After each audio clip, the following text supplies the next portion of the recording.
Assalamualaikum warahmatullahi wabarakatuh. Saya atas nama Dahlia Lahaya, calon guru penggerak angkatan ke-10 dari UPT SMP Negeri Satap 8 Binamu, Kabupaten Jeneponto, akan memaparkan aksi nyata modul 1.4, yaitu diseminasi budaya positif. Fasilitator Ibu Datranda Asrawati Saleh MPD dan pengajar praktik Papatika Abdullah SPD. Adapun rancangan tindakan aksi nyata yaitu sebagai berikut. Latar belakang. Yang melatar belakangi kami melakukan diseminasi budaya positif karena belum menyeluruhnya pemahaman warga sekolah, terutama guru, tentang penerapan konsep-konsep inti budaya positif di sekolah, seperti disiplin positif, motivasi perilaku manusia, posisi kontrol guru, pembuatan keyakinan kelas, dan penerapan segitiga restitusi. Diharapkan jika seluruh warga sekolah menerapkan budaya positif, maka akan terbangun budaya positif di lingkungan sekolah kami. Tujuan. Adapun tujuan dilaksanakannya diseminasi budaya positif yaitu yang pertama, meningkatkan pengetahuan dan pemahaman tentang budaya positif di sekolah. Yang kedua, terbentuknya motivasi intrinsik pada murid dengan pembuatan keyakinan kelas atau sekolah. Tolak ukur. Yang menjadi tolak ukur pelaksanaan diseminasi budaya positif adalah 1. Terlaksananya diseminasi konsep inti budaya positif di sekolah. 2. Terbentuknya keyakinan kelas melalui kegiatan kesepakatan kelas yang dilakukan bersama wali kelas dan murid. Yang ketiga, murid dan guru konsisten dalam menerapkan keyakinan kelas yang sudah disepakati. Yang keempat, terlaksananya penyelesaian masalah siswa dengan menggunakan segitiga restitusi dalam pelayanan bimbingan konseling. Eliminasi tindakan. Yang pertama, menghadap ke kepala sekolah untuk menjelaskan pentingnya budaya positif dan keyakinan kelas di sekolah, serta meminta izin untuk mendiseminasikan bersama rekan guru. Yang kedua, mengumpulkan rekan guru untuk melakukan diseminasi pemahaman materi budaya positif, keyakinan kelas, dan segitiga restitusi. Selanjutnya, berkoordinasi dan berkolaborasi dengan wali kelas untuk membuat keyakinan kelas di kelas masing-masing. Terakhir, membantu merefleksikan dan mengevaluasi keyakinan kelas yang telah dibuat dan disepakati. Dukungan. Yang pertama, kami mendapat dukungan dari kepala sekolah, rekan guru, serta murid agar tindakan yang telah disusun dilakukan dengan secara lancar dan menyeluruh. Yang kedua, sarana dan prasarana untuk menumbuhkan budaya positif di sekolah sangat mendukung. Yang ketiga, dukungan orang tua dalam melakukan budaya positif di rumah sangat diperlukan. Berikut ini kita saksikan video diseminasi budaya positif yang kami lakukan bersama rekan kami Ibu Sri Ratnaningsih dari satu sekolah yang sama yaitu UPT SMP Negeri Satap 8 Binamu. Bismillahirrahmanirrahim. Assalamualaikum warahmatullahi wabarakatuh. Waalaikumsalam warahmatullahi wabarakatuh. Yang saya hormati Bapak dan Ibu Guru UPT SMP Negeri Satap 8 Binamu, dan yang saya banggakan Ibu CGP, Ibu Sri Ratnaningsih, dan Ibu Dahlia Lahaya. Alhamdulillah pada kesempatan pagi hari ini kedua CGP Ibu Dahlia dengan Ibu Sri Ratnaningsih akan memaparkan diseminasi budaya positif modul 1.4. Alhamdulillah, insya Allah sebentar akan dipaparkan. Yang pertama, saya persilakan kepada CGP Ibu Sri Ratnaningsih untuk memaparkan materinya. Silakan Ibu. Assalamualaikum warahmatullahi wabarakatuh. Waalaikumsalam warahmatullahi wabarakatuh. Terima kasih saya ucapkan kepada teman-teman sekalian atas waktunya untuk hadir pada kegiatan ini, yaitu diseminasi budaya positif modul 1.4 ya. Jadi ini merupakan rangkaian kegiatan dari pendidikan guru penggerak yang sedang kami laksanakan ya. Baik, sebelum kita masuk ke materi, kita ice breaking dulu ya. Ya. Bagaimana, masih semangat? Semangat. Iya, jadi kalau saya bilang tepuk 1, ya begini ya. Tepuk 2, ya tepuk 3. Iya. Jadi diperhatikannya bagaimana fokusnya, kita lihat dulu. Tepuk 1, tepuk 3, tepuk 2 3 kali. Iya. Kita ulang lagi. Ya, bagus kalau berdiri mungkin ya, supaya lebih semangat lagi. Tepuk 1, tepuk 2, tepuk 3, tepuk 1 2 kali. Ada yang tidak fokus. Ya, saya rasa cukup ya ice breaking-nya. Terima kasih kepada teman-teman sekalian. Baik, kita langsung masuk ke materi saja, yaitu aksi nyata modul 1.4 budaya positif. Ya, menyebarkan pemahaman dan pengalaman penerapan budaya positif. Ya, saya ucapkan selamat bergabung dalam diseminasi aksi nyata budaya positif. Ya, mari belajar bersama, berkolaborasi, saling mendukung demi terwujudnya disiplin positif di sekolah kita. Ya, jadi ada 6 konsep utama modul budaya positif. Yang pertama adalah disiplin positif dan nilai-nilai kebajikan universal. Yang kedua, teori motivasi, hukuman, dan penghargaan serta restitusi. Yang ketiga, keyakinan kelas. Yang keempat, kebutuhan dasar manusia. Yang kelima, posisi kontrol restitusi. Yang keenam adalah segitiga restitusi. Jadi karena kami ini 2 CGP di sekolah ini, makanya sebagian dari materi akan dipaparkan oleh Ibu Dahlia Lahaya. Baik, beralih ke sebelum kita masuk, ada dulu pertanyaan pemantiknya ya. Bisa diperhatikan di atas Bapak Ibu? Bisa. Iya, apakah Bapak Ibu setuju ya? Setuju atau tidak dengan pernyataan di bawah ini? Yang pertama itu adalah hukuman dapat mendisiplinkan anak. Bagaimana menurut Bapak Ibu? Apakah setuju dengan pernyataan tersebut? Mungkin ada yang bisa berkomentar? Siapa? Iya. Ibu Hasna, silakan. Ya, terima kasih banyak Bu atas kesempatan yang diberikan kepada saya. Kalau menurut saya, hukuman itu tidak dapat mendisiplinkan anak. Kenapa? Karena anak itu merasa takut dengan hukuman yang kita berikan. Jadi bukannya merasa lebih sadar dengan apa yang anak-anak akan lakukan, tetapi justru membuat anak itu semakin tertekan. Jadi kalau menurut pandangan saya, hukuman itu sama sekali tidak mendisiplinkan anak. Sekian dari saya. Ya, terima kasih atas pendapat dari Ibu Hasna. Bagaimana dengan teman yang lain? Apakah sependapat dengan Ibu Hasna? Ya, silakan Ibu Nurul Aimana.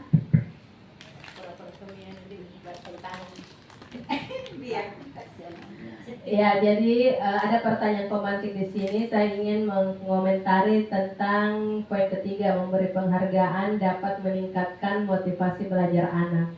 Ya, kalau saya pribadi, saya ingat-ingat waktu saya kecil, kadang-kadang saya biasa dijanji ya sama orang tua, kalau ranking ini, kamu akan diberikan ini. Saya itu merasa termotivasi. Kalau misalnya saya diiming-imingi sesuatu, hadiah kalau saya membuat sesuatu yang baik atau berprestasi di sekolah. Kadang anak-anak pun di sekarang kalau kita beri iming-iming sesuatu yang misalnya nilai yang baik atau memberi pujian, itu saya rasa bisa meningkatkan motivasi mereka dalam belajar dan berbuat sesuatu yang baik. Terima kasih itu untuk pendapat saya sementara. Terima kasih Ibu Ima. Jadi yang pertama tadi itu hukuman dapat mendisiplinkan anak. Dari Bu Hasna itu tidak setuju ya. Yang lain bagaimana tadi? Yang nomor 1? Apa setuju atau tidak? Sama sependapat dengan Ibu Hasna? Bagaimana? Ibu Susi mungkin mau berkomentar? Sependapat ki atau tidak? Pengalaman pribadi. Ya, siapa tahu ada pengalaman pribadinya saat mengajar atau bagaimana di rumah mungkin.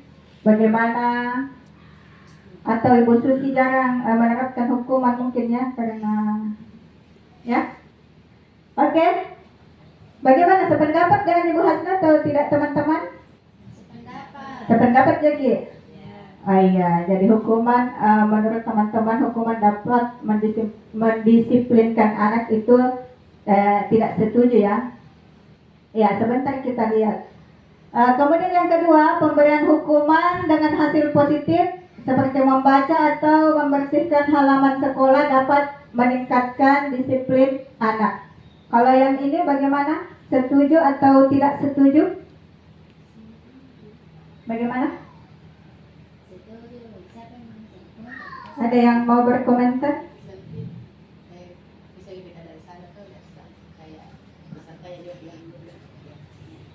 Ibu Wiwi mungkin tahu?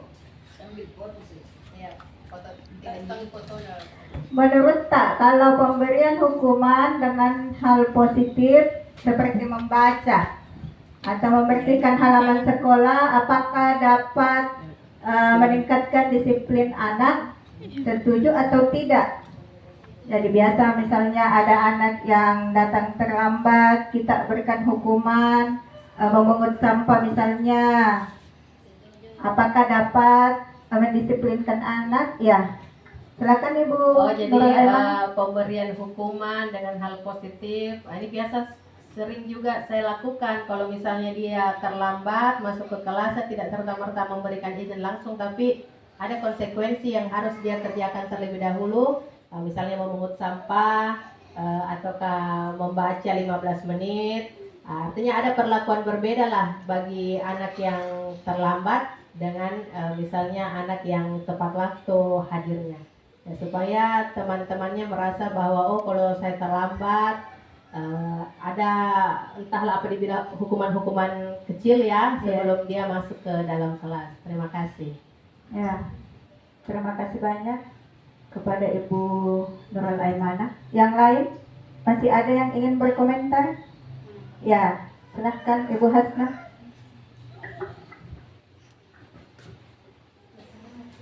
Ya, terima kasih banyak Bu atas kesempatan yang diberikan. Jadi kalau menurut saya pemberian hukuman dengan hal positif seperti membaca atau membersihkan halaman sekolah dapat meningkatkan disiplin anak. Ini kalau menurut saya sangat setuju.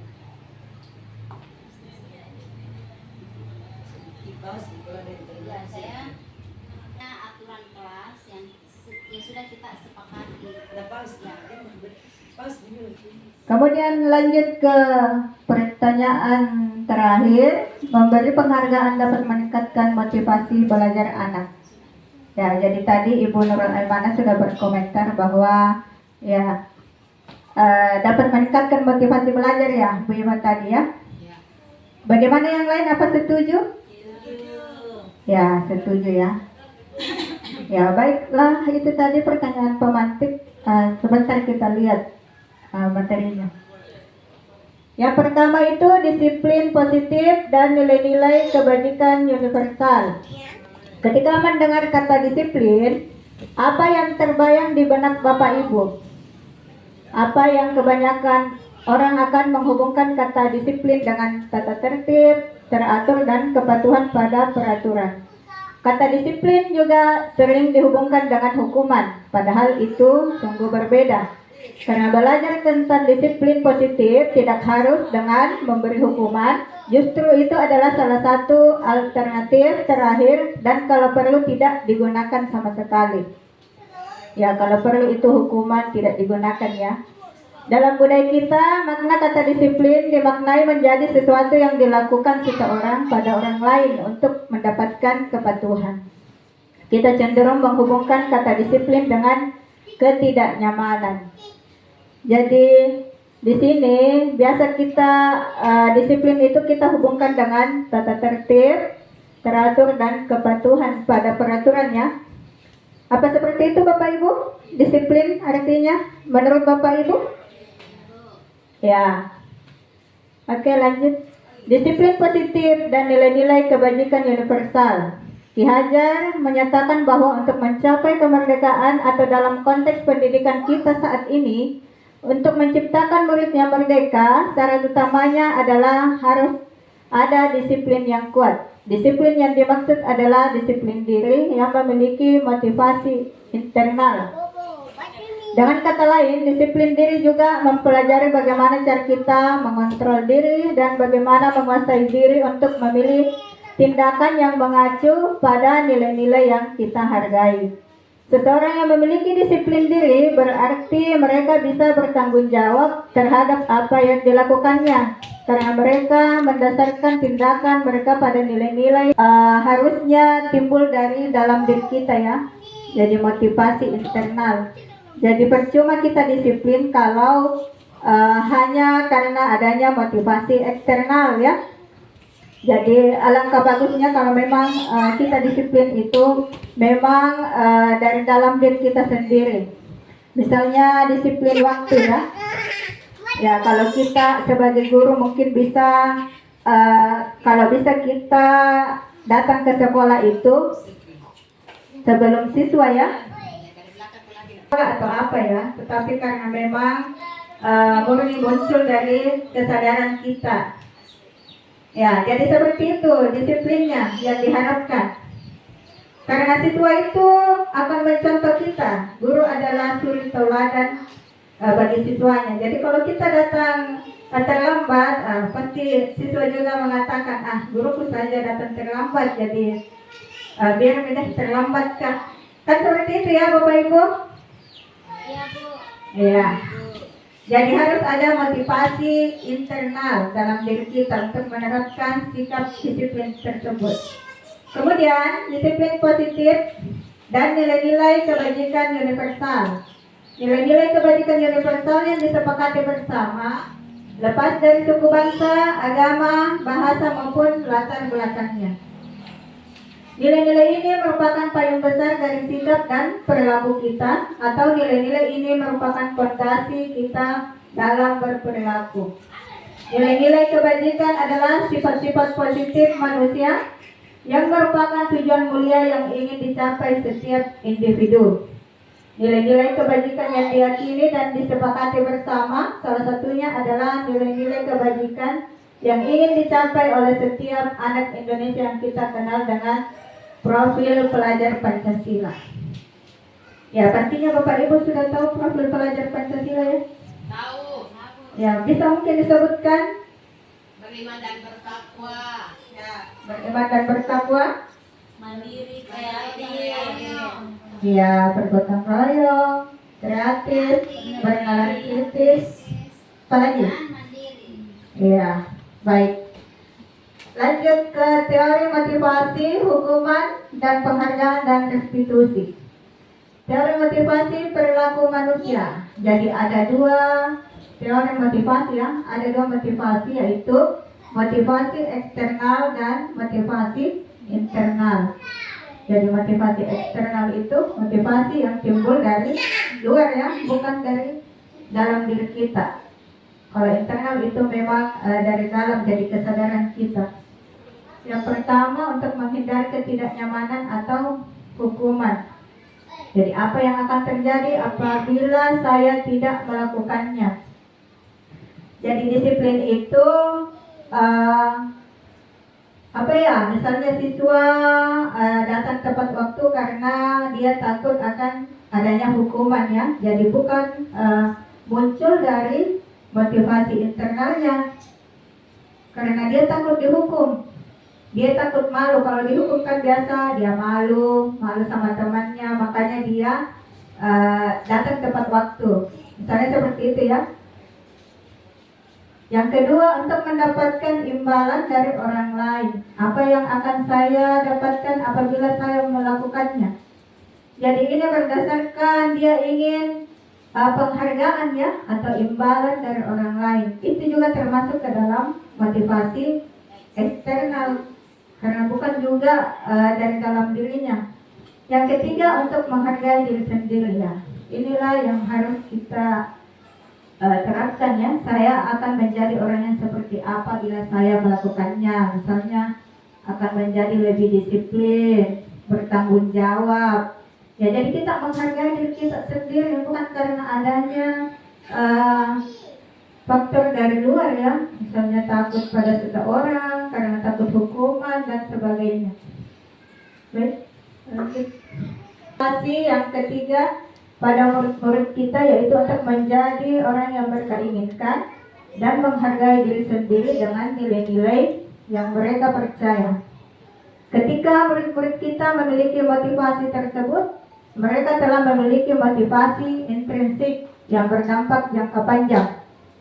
Motivasi yang tidak akan terpengaruh pada adanya hukuman atau tetap akan berperilaku baik dan hadiah. Mereka berlandaskan nilai-nilai kebajikan karena mereka ingin menjadi orang yang menjunjung tinggi nilai-nilai yang mereka hargai.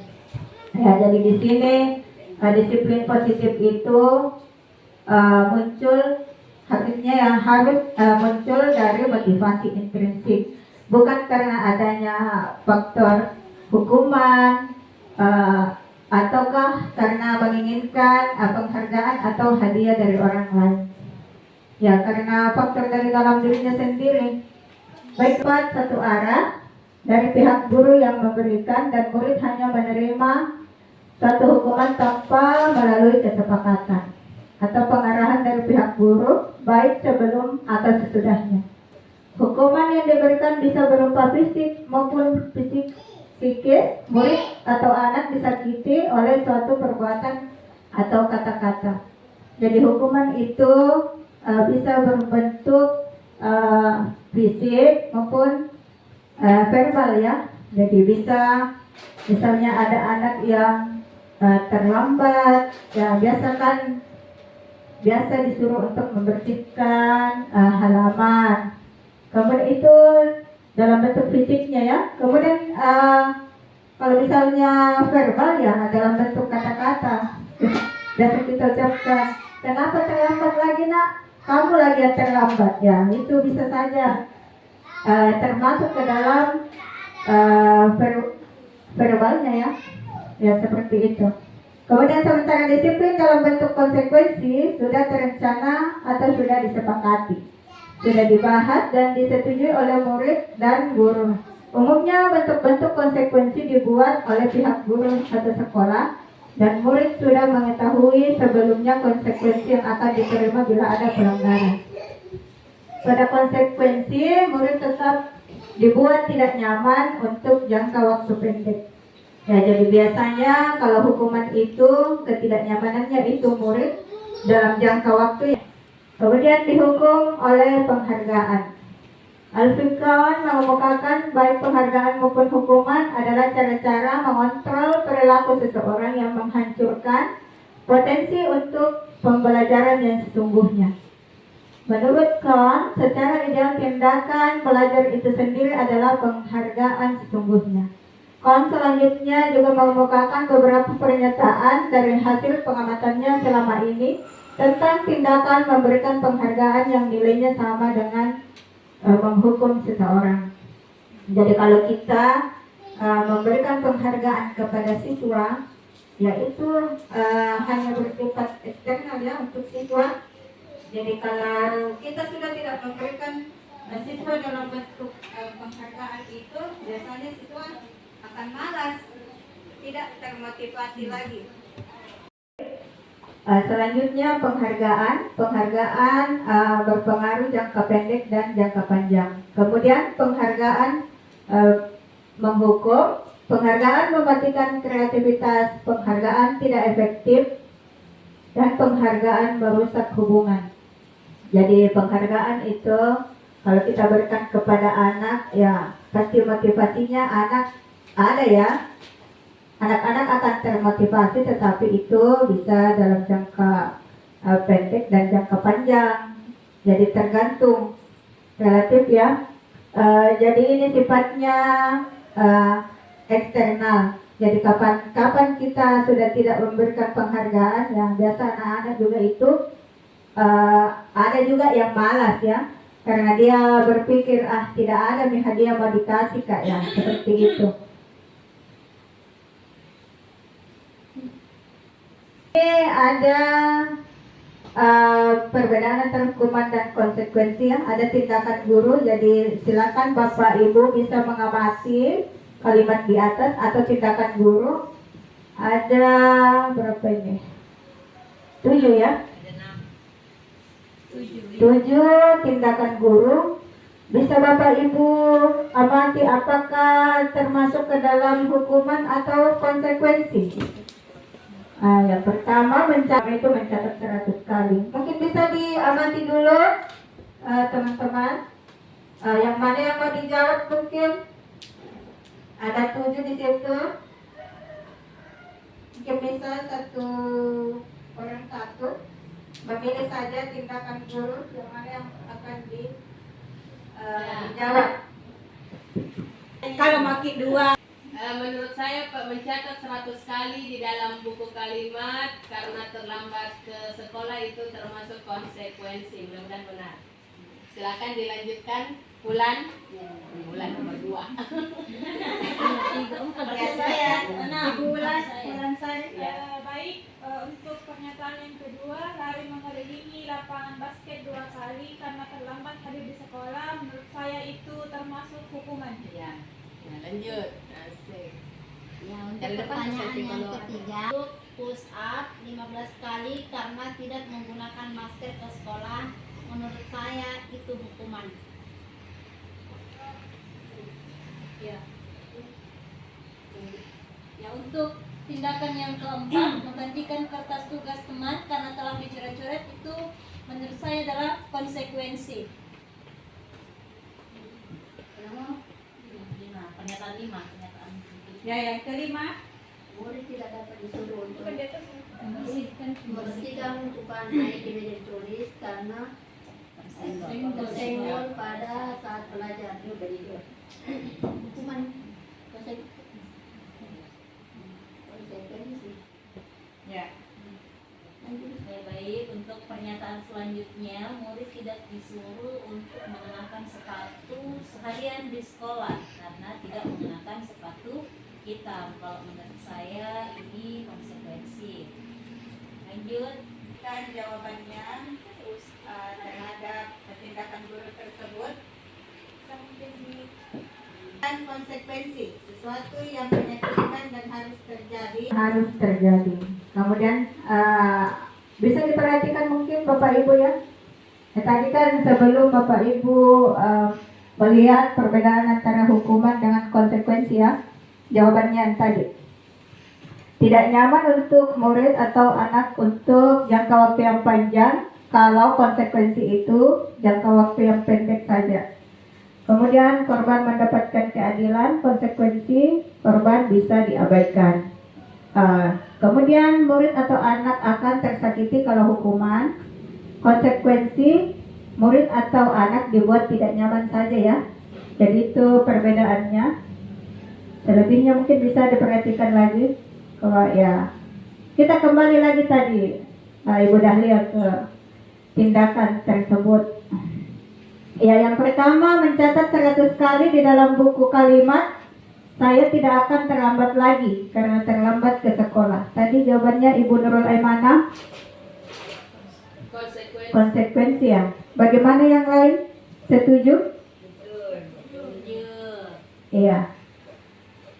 Jadi kita lanjut dulu yang kedua. Lari mengelilingi lapangan basket 2 kali karena terlambat hadir di sekolah. Hukuman atau konsekuensi tadi Ibu Ulan? Hukuman. Kemudian murid diminta untuk push up 15 kali karena tidak menggunakan masker ke sekolah. Hukumannya tadi. Hukuman juga menggantikan kertas tugas teman yang telah dicoret-coret, konsekuensi. Kemudian membersihkan tumpahan air di meja tulis karena tersenggol pada saat belajar. Konsekuensi.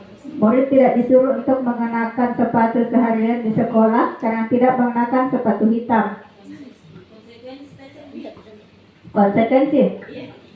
Dari mengelilingi lapangan basket 2 kali karena terlambat 10 menit untuk pelajaran PJOK. Hukuman. Yang di atas itu hukuman. Hukuman ya. PJOK mana? PJOK? Yang di bawah konsekuensi. Yang di atas hukuman Ya. tidak mengenakan sepatu. Oh, iya. Perlu kita ingat hukuman itu dia bisa bersifat fisik atau psikis ya. Kemudian itu jangka panjang. Kemudian konsekuensi itu artinya ada hubungan antara konsekuensi dengan perbuatan yang dilakukan. Jadi ada saling keterhubungannya ya. Ada sebab akibatnya istilahnya. Mencatat 100 kali itu tadi hukuman ya. Konsekuensi. Hukuman atau konsekuensi? Rencana tidak ada hubungannya dia mencatat 100 kali dengan terlambat ke sekolah ya. Kemudian yang kedua, lari mengelilingi lapangan karena terlambat hari di sekolah juga adalah hukuman juga karena tidak ada saling keterkaitan. Murid diminta untuk push up 15 kali karena tidak menggunakan masker ke sekolah juga adalah hukuman. Kemudian menggantikan kertas tugas teman yang telah dicoret ya, konsekuensi ya, karena kan ada hubungannya. Di situ mengganti kertas kan siswa tersebut mencoret artinya dia wajib untuk menggantikannya ya, mengganti kertasnya. Mungkin sudah bisa dipahami?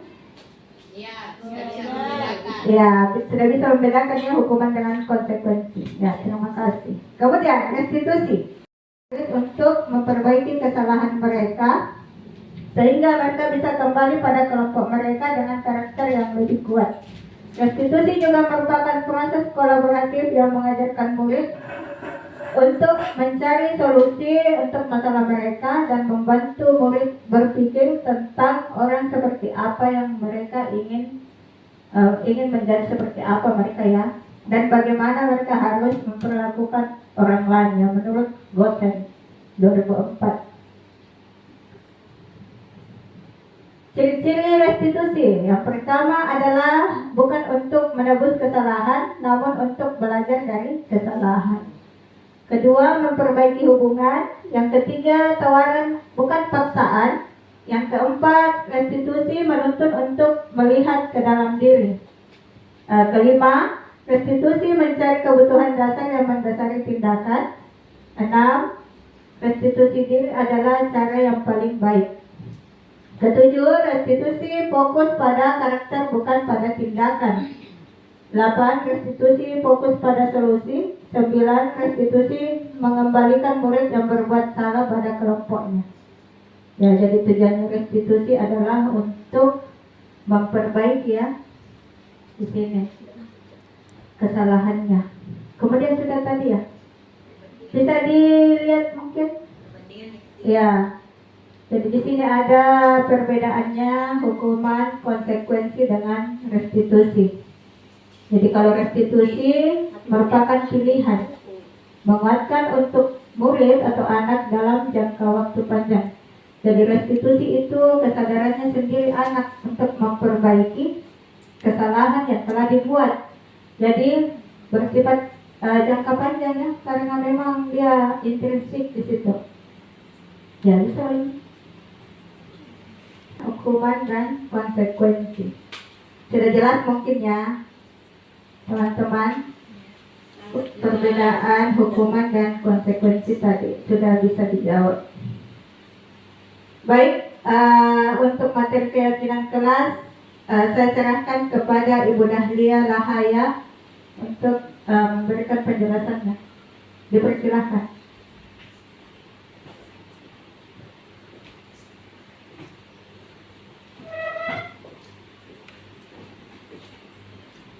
Bismillahirrahmanirrahim. Wassalamualaikum warahmatullahi wabarakatuh.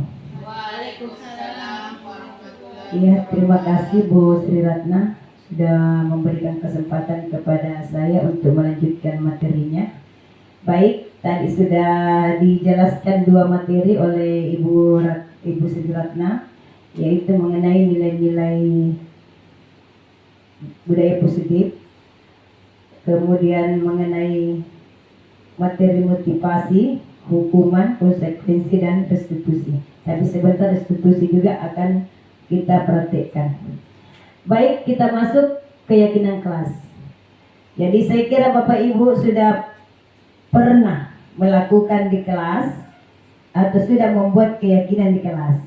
Saya yakin itu sudah ya, karena kita sudah mendapatkan materi-materi ini sebelum saya, yaitu CGP-CGP yang sudah ada di sekolah kita ini, itu sudah disebarkan sebelumnya. Jadi pasti teman-teman sudah pernah melakukan di kelas, dan saya lihat itu ada buktinya di kelas. Baik, tapi tidak ada salahnya kalau kita ulang kembali ya, untuk memperjelas lagi prosedur pembentukan keyakinan kelas.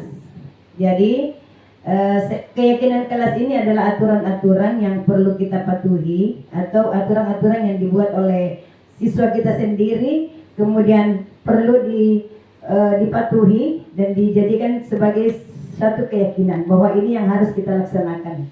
Baik, yang pertama, mempersilahkan warga sekolah atau murid-murid di sekolah atau di kelas untuk bercurah pendapat tentang peraturan yang perlu disepakati di sekolah atau kelas. Jadi kita di sini memberikan kesempatan kepada anak-anak di kelas. Jadi kita ke kelas saja dulu ya. Kita fokus di kelas. Yaitu kita memberikan kesempatan kepada anak-anak untuk memberikan pendapatnya, aturan-aturan apa saja yang perlu kita sampaikan atau yang perlu kita patuhi. Iya. Jadi mereka sendiri yang membuat aturan yang sanggup dia laksanakan nanti. Kemudian mencatat semua masukan-masukan para murid atau warga sekolah di papan tulis atau di kertas besar, kertas ukuran poster atau di kertas plano, di mana semua anggota kelas bisa melihat hasil curah pendapatnya. Jadi setelah kita menyuruh anak-anak untuk menulis aturan-aturan yang dia akan sampaikan, kita suruh tempel. Jadi kita bagikan kertas, kemudian disuruh tempel. Kemudian setelah itu kita bacakan dulu ya. Kita membacakan apa-apa saja aturan-aturan. Jadi setelah ditempel kita bacakan satu persatu itu aturan-aturan yang dibuat oleh anak-anak kita. Kemudian setelah itu susunlah keyakinan kelas sesuai dengan prosedur atau pembentukan keyakinan sekolah. Ganti kalimat-kalimat dalam bentuk negatif menjadi positif. Jadi setelah kita membacakan hasil atau aturan-aturan yang dibuat oleh anak-anak kita baca satu persatu. Kemudian kalau kita mendapatkan kalimat negatif, maka kita merubahnya menjadi kalimat positif. Contohnya, jangan berlari di kelas atau koridor. Kalimat yang positif adalah berjalanlah di kelas atau di koridor. Contoh yang lain, jangan buang sampah di sembarang tempat. Kalimat positifnya adalah buanglah sampah pada tempatnya. Paham Bapak Ibu? Paham. Iya, saya kira semuanya sudah paham. Nah, selanjutnya prosedur pembentukan kelas atau keyakinan kelas. Tinjau kembali daftar curah pendapat yang sudah dicatat. Anda mungkin akan mendapati bahwa pernyataan yang tertulis di sana masih banyak yang berupa peraturan-peraturan. Jadi seperti itu, contohnya ada barangkali yang bisa menyampaikan yang mana salah satu contoh peraturan kelas yang dibuat biasa anak-anak. Yang sudah melaksanakan keyakinan kelas di kelasnya, siapa yang masih ingat kalimat yang dibuat anak-anak kita? Contoh peraturan yang dia buat sebelum yang masih kalimat negatif. Jangan membuli. Iya, jangan membuli. Kalimat positifnya kira-kira apa? Hormati teman. Iya, saling menghormati. Iya, pintar sekali. Ternyata Ibu Ima sudah melaksanakan di kelas. Iya. Selanjutnya, ajak anak-anak atau murid untuk menemukan nilai kebajikan atau keyakinan yang dituju dari peraturan tersebut. Contohnya, berjalan di kelas, dengarkan guru, datanglah tepat waktu, berada di bawah satu payung, yaitu keyakinan untuk saling menghormati. Jadi seperti tadi contohnya yang disampaikan oleh Ibu Ima, jangan membuli. Jadi nilai positif, nilai yang ada di dalamnya itu adalah saling menghargai. Itu nilai yang terkandung di dalam kalimat itu, saling menghargai. Dengarkanlah penjelasan guru, itu berarti menghargai guru. Ya. Kemudian datang tepat waktu, kira-kira nilai apa yang ada di dalamnya? Datanglah tepat waktu, atau tepat waktu di dalam belajar, ya. Iya, nilai yang terkandung di dalamnya adalah disiplin. Saya kira Bapak Ibu sudah paham ya. Iya. Baik. Yang kedua, 3. Tinjau ulang keyakinan sekolah atau kelas secara bersama-sama. Seharusnya setelah beberapa peraturan telah disatukan menjadi beberapa keyakinan, maka jumlah butir pernyataan keyakinan akan berkurang. Sebaiknya keyakinan kelas tidak terlalu banyak, bisa berkisar antara 3 sampai 7 prinsip atau keyakinan. Bila mana terlalu banyak, maka warga kelas akan sulit mengingatnya dan akibatnya sulit untuk dijalankan. Jadi dari beberapa aturan-aturan yang dibuat oleh siswa kita, biasanya itu ada yang hampir sama, Jadi saya kira yang mengandung nilai yang sama boleh disatukan. Akhirnya peraturan-peraturan yang banyak disampaikan oleh siswa kita itu bisa disempitkan, diperkecil. Akhirnya menjadi hanya sampai 5 atau 7 aturan, tapi kandungan di dalamnya ada semua. Sudah ada nilai-nilai semuanya di dalamnya. Jadi yang sama nilainya bisa disatukan. Lanjut, setelah keyakinan kelas selesai dibuat, maka semua warga kelas dipersilakan meninjau ulang dan menyetujuinya dengan menandatangani keyakinan kelas, termasuk guru dan semua warga murid. Kenapa disuruh tanda tangan? Karena supaya mereka keyakinannya kuat. Artinya kalau dia sendiri yang membuat peraturan, maka dia harus yang menjalankannya, dia harus mematuhi aturan yang dia buat, dia harus mematuhi sehingga dia harus tanda tangan. Jadi kalau misalnya dia melanggar, dia perlu dikasih lihat bahwa kamu sudah menyepakati aturan-aturan yang berlaku di kelas. Tanda tangannya ada, buktinya ada. Jadi tidak perlu kata saya tidak tanda tangan, saya tidak merasa ikut. Intinya kalau ada tanda tangan berarti ada bukti bahwa dia sudah meyakini keyakinan dia sudah meyakini peraturan-peraturan yang berlaku di kelas. Yang terakhir, keyakinan kelas selanjutnya bisa dilengketkan di dinding kelas di tempat yang mudah dilihat semua kelas.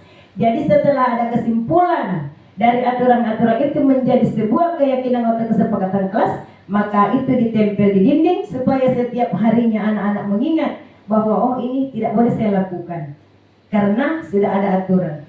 Dan boleh kita membuat suatu konsekuensi. Misalnya yang pertama, kalau kamu melanggar ini konsekuensinya seperti ini. Itu kan sudah kesepakatan kita bersama ya. Ya, jadi kita boleh kalau kamu melanggar, kalau kamu tidak melakukan piket, konsekuensinya harus begini. Jadi itu boleh kita buatkan konsekuensi setiap aturan kelas. Iya. Jadi saya kira itu untuk keyakinan kelas ya Bapak Ibu. Mudah-mudahan bisa diterapkan di kelas masing-masing. Yang belum menerapkan yang sudah, alhamdulillah dikembangkan. Selanjutnya, kebutuhan dasar manusia. Berbicara mengenai kebutuhan dasar manusia, ini sangat penting dalam pendidikan atau pembelajaran. Ki Hajar Dewantara membuat suatu kutipan bahwa seorang guru bagaikan menanam tanaman yang setelah dia menanam, dia pelihara tanaman. Dia pupuk, dia bersihkan kuman-kuman yang melengket di tanamannya tersebut agar supaya tanaman itu tumbuh dengan baik. Ya, nah kita umpamakan seorang guru. Seorang guru itu menanam pada diri siswanya. Setelah dia tanamkan, dia rawat. Bagaimana cara melakukan, apa yang dilakukan seorang guru agar supaya siswanya itu tumbuh dengan cerdas, tumbuh dengan berkarakter, tumbuh dengan memiliki keterampilan yang kreatif. Maka sama halnya dengan seorang petani, ya. Bagaimana caranya agar supaya tanamannya tumbuh dengan bagus. Iya, baik. Untuk mendapatkan semua itu, atau agar supaya sekolah kita memberikan pembelajaran yang menyenangkan, maka perlu kita memenuhi kebutuhan dasar manusia terhadap peserta didik kita. Yang pertama, bertahan hidup.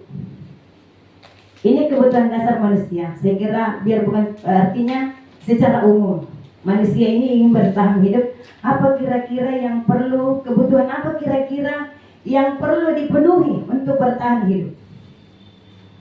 Apa kira-kira Bapak Ibu yang bisa dipenuhi untuk bertahan hidup? Secara umum saja dulu. Iya.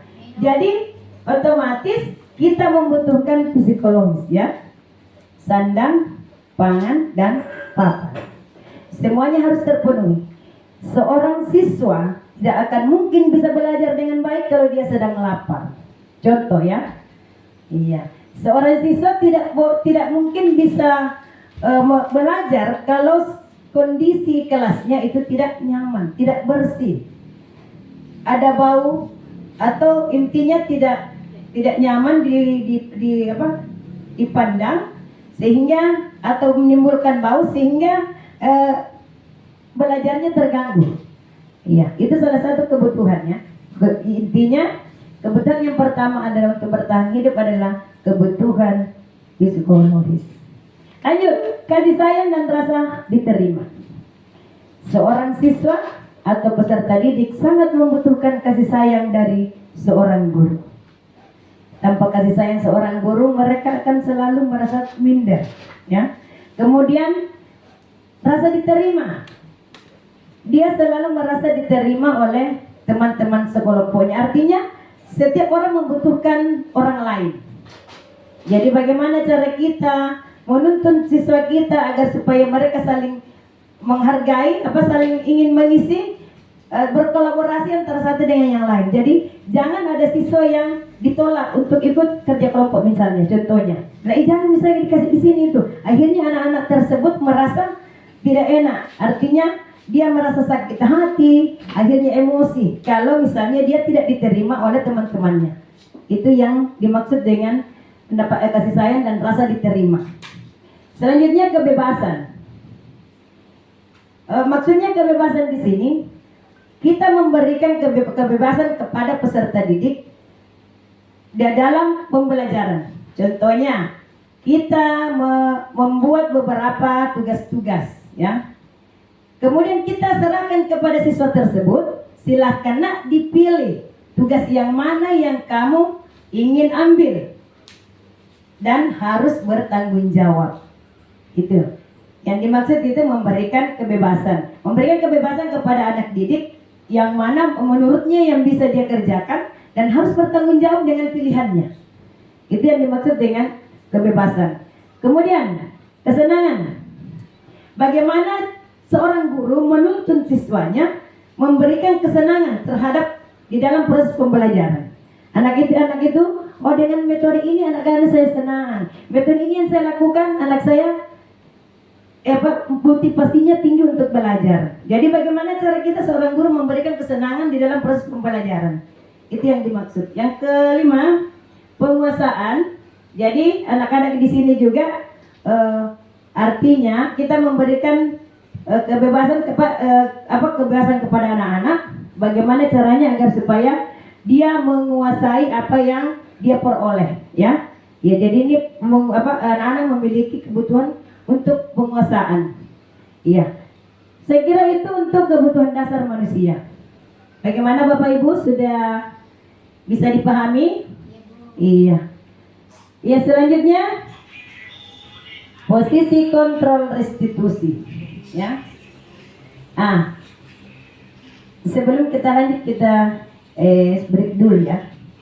Iya, kayaknya ditegang, saya lihat. 34 sekarang tepuk siang, pagi, malam.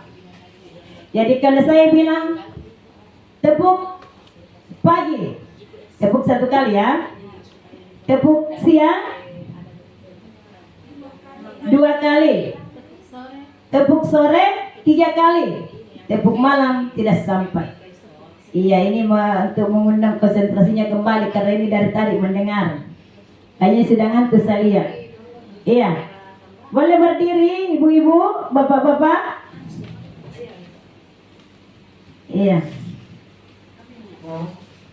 Supaya lebih konsen lagi, kayaknya ngantuk ini saya lihat. Iya. Tepuk siang. Tepuk malam. Ayo masih sudah hilang konsentrasinya. Iya. Tepuk pagi. Tepuk sore. Tepuk siang. Pagi. Saya bilang tidak tepuk. Iya. Sekali lagi ya.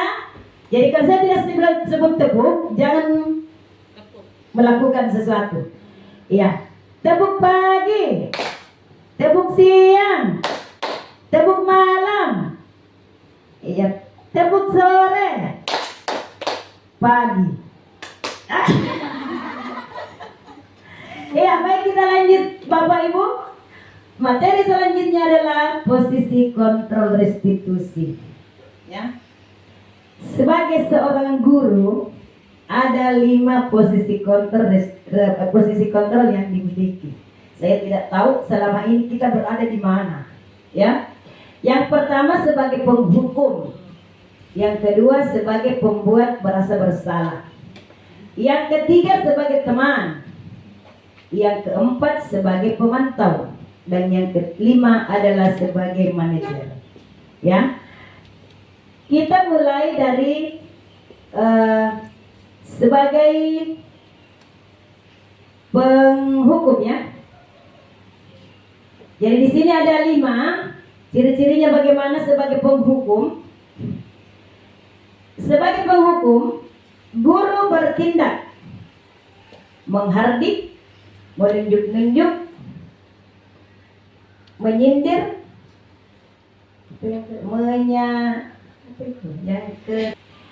menghardik, menunjuk-nunjuk, menyakiti, menyindir. Kira-kira yang mana contohnya itu? Kamu ya terlambat lagi. Ya, itu salah satu contoh. Dengan suara yang lantang. Perkataannya seorang guru yang penghukum, kalau kamu tidak melakukannya, awas ya, rasakan akibatnya. Itu perkataan seorang guru yang penghukum. Sebentar ibu sendiri menyadari, oh saya ada di mana. Kemudian hasil apa ini yang ketiga hasil ya. Hasilnya seorang siswa memberontak menyalahkan orang lain sehingga dia berbohong. Karena kita marah-marah gitu. Kaitannya dengan dunia berkualitas. Murid meletakkan guru di luar dunia berkualitas. Artinya pandangan murid kita itu terhadap kita bagaimana. Nah, artinya sudah kurang kita punya pandangan dia ke kita sudah menurun. Artinya kualitas guru saya ini seperti ini ya. Muncul lagi rasa dendam, benci. Kalau kita selalu memarah-marahi dia di depan umum. Murid berkata, perkataannya lagi seorang murid, biarkan saja, nanti juga marah-marahnya lagi. Iya. Jadi artinya bilang, mungkin tunjuk malah misteri. Iya. Itu perkataan seorang siswa. Apa dampaknya terhadap murid? Mengulangi kesalahan yang sama. Iya. Semakin sering dihukum, maka sering dia mengulang. Semakin sering dihukum, maka sering dia mengulang. Semakin dikasih jalan jauh, kamu penghukum misteri. Iya. Saya kira itu merupakan hukumannya. Nah, sekarang sebagai guru sebagai pembuat orang yang merasa bersalah. Gurunya selalu merasa bersalah kalau dia melakukan. Nah, apa tindakannya? Berceramah dan mengatakan seharusnya ini, ibu sangat kecewa terhadap kamu. Itu sebagai merasa bersalah ya, guru sebagai bersalah. Lanjut, apa perkataan yang biasa muncul dari guru? Kamu sudah tahu ibu lelah sekali, mengatakannya ibu stres. Ya, jadi seperti misalnya contohnya ya. Sudah berapa kali ibu menyampaikan ini? Ibu sudah tidak tahan lagi. Ibu sudah tidak tahan lagi menghadapi kamu. Itu salah satu contoh bersalah. Lanjut, hasilnya menyembunyikan atau menyangkal dan berbohong. Anak-anak lagi ini kaitannya dengan dunia murid meletakkan guru di dalam dunia berkualitas yang anggap kisengin dan hargai. Kemudian murid berkata, maafkan saya bu. Jadi kalau sebagai penghubung, biarkan tuh memang kanak-kanak. Tapi kalau di sini anak selalu meminta maaf. Iya bu, mohon maaf, minta maaf bu. Ya sebentar barangkali kita lihat videonya. Karena kalau saja ngomong-ngomong di sini, sebaiknya kita saksikan video atau praktek yang 5 posisi kontrol ini. Merasakan rendah diri, ya. Jadi dampaknya terhadap anak-anak itu merendah, bukan membangkang, bukan melawan. Tapi kalau kita menghukum, semakin kita hukum maka semakin dia melawan. Lanjut, sebagai teman, apa yang tindakannya? Membuatkan alasan-alasan untuk murid. Jadi kita membuatkan alasan, kenapa terlambat lagi? Ya, ada apa? Kemudian, ayo lakukan demi ibu. Masa kamu tidak mau? Ingat tidak ibu pernah bantu kamu. Jadi contohnya, nah bagaimana? Apa kamu suka kalau saya ditegur sama kepala sekolah? Jadi itu lembut lagi suaranya kalau sebagai teman. Iya. Kemudian ketergantungan. Murid melakukan guru sebagai orang yang sangat penting di dunia bertengah. Kalau kita sebagai teman, nah harapkan sekali gini, suka sekali gini teman tak guru dan siswa tak kalau sebagai teman. Kemudian saya pikir bapak ibu teman saya ternyata begitu. Nah itu perkataan murid. Jadi jelaslah, oh temanku juga ada yang melakukan hal seperti itu. Kemudian dampaknya lemah, tidak mandiri dan selalu tergantung kepada gurunya sebagai teman. Lanjut, pemantau. Menghitung atau mengukur. Nah, selalu jadi tidak banyak cincong di situ kalau sebagai pemantau. Apa peraturannya? Nah, jadi ya singkat-singkat saja tetapi padat. Menyesuaikan diri bila diawasi. Kemudian murid meletakkan guru dan hukum di dunia berkualitas. Guru peraturan dan hukum di dunia kualitas. Kemudian berapa banyak bintang yang saya harus peroleh? Berapa hari ini selalu mengharapkan penghargaan dari gurunya kalau sebagai pemantau. Iya, kalau dia merasa selalu dipantau oleh gurunya, saya dapat lagi ini dari Pak ini. Kemudian menitikberatkan pada saksi atau hadiah untuk dirinya, sanksi ya. Ia selalu berharap untuk dikasih hadiah dan selalu nanti saya dihukum. Selain itu, kalau dia berbuat baik berarti nanti saya dapat hadiah lagi dari ini karena saya selalu dipantau. Terakhir, sebagai manajer, ini sebagai manajer menghargai diri sendiri ya, mengajukan pertanyaan-pertanyaan. Kemudian apa yang kita yakini, apa yang bisa kamu kerjakan untuk memperbaiki kesalahan. Jadi apabila kita menghadapi permasalahan terhadap anak-anak, ini tindakan-tindakan yang kita lakukan di atas, yaitu menguatkan pribadi. Murid meletakkan dirinya sebagai individu yang proaktif dalam dunia berkualitas. Kemudian bagaimana caranya saya bisa memperbaiki keadaan itu untuk murid. Kemudian dampaknya mengevaluasi diri, bagaimana cara memperbaiki diri. Nah, direkomendasikan buat para guru agar supaya dia berada di posisi manajer. Iya, diharapkan untuk guru diposisikan sebagai manajer. Nah, setelah kita lihat tadi, coba kita lihat pertanyaan yang ini. Menurut Bapak Ibu, sesuai dengan penjelasan tadi, pertanyaan yang muncul, saya kecewa sekali dengan kamu. Siapa yang mengatakan? Iya, maksudnya ini bukan posisinya sebagai apa di sini. Bukan siapa yang mengatakan sebenarnya di sini. Iya, kalimat-kalimat ini, kalimat yang ada di atas, apakah dia kalimat sebagai seorang penghukum? Apakah dia kalimat sebagai manajer? Apakah dia kalimat sebagai pemberi orang yang merasa bersalah? Apakah dia sebagai apa lagi yang tadi yang iya, pemantau. Baik, kita mulai dari nomor 1. Saya kecewa sekali dengan kamu. Pemberi rasa bersalah. Kamu tidak pernah benar melakukannya.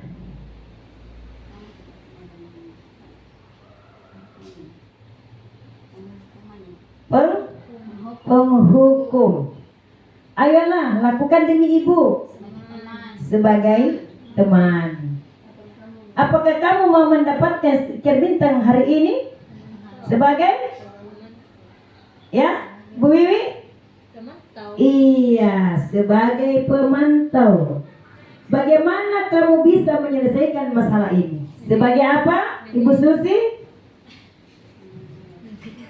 Bagaimana kamu bisa menyelesaikan masalah ini? Kalimat itu sebagai pemantau atau manajer? Iya, sebagai manajer. Dan yang terakhir adalah kamu selalu yang paling terakhir. Sebagai penghukum atau memberi rasa bersalah. Sebagai penghukum ya. Iya, kamu selalu.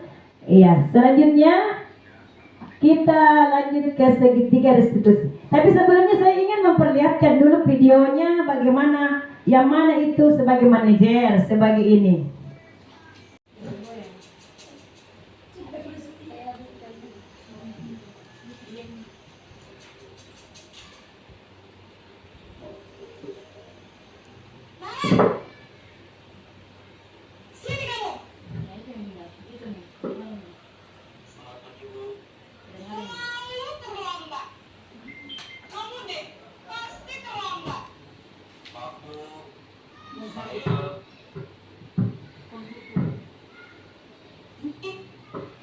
Kapan sih kamu tidak terlambat? Malas sekali ya kamu jadi anak. Saya dasar pemalas. Gak kapok-kapok sih kamu. Sudah berapa kali terlambat? Sana, kamu keliling lapangan basket 2 kali. Kenapa saya harus keliling lapangan basket, Bu? Kenapa? Kamu melawan ibu. Berani-beraninya jawab. Sudah terlambat, masih berani jawab nggak? Sekarang, keliling lapangan basket 5 kali sekalian. Biar kapok. Cepat. Pergi sana ke lapangan basket. Posisi tertutup Iya. menyakiti dan menyindir.